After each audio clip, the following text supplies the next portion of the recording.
धैर्य में समय नहीं होता, उत्सुकता में, बेचैनी में समय होता है। जब आप सब्र रखते हैं तो आप मौन होते हैं, सीखते हैं और जागरूक होते हैं।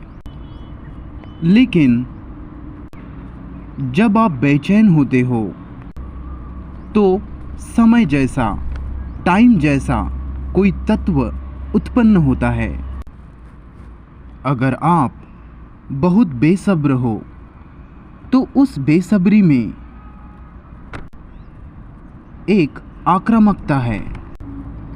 बेसब्री अपने आप में एक हमला है, वह जोर देना है।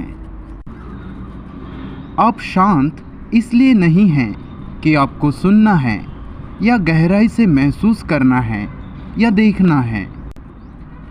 आप शांत इसलिए है क्योंकि आपको जल्द से जल्द किसी भी कीमत पर दूसरे किनारे पर पहुंचना है और इसलिए आप बेखौफ तैरे जा रहे हो। आप यह भी नहीं जानते कि दूसरा किनारा कहाँ है और दूसरा किनारा शायद यही हो सकता है और आप इससे ही दूर तैरे जा रहे हो।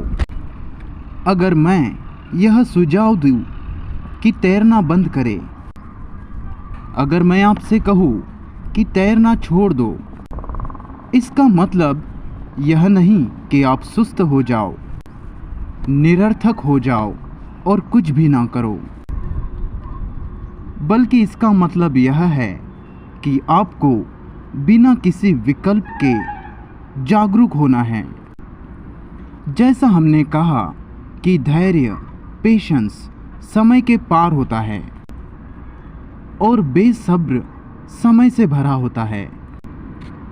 बेसब्र होने के कारण हम हमारे सवालों के जवाब बाहर किसी ग्रंथ से या किसी गुरु से या किसी एक्सपर्ट से जल्दी पाना चाहते हैं।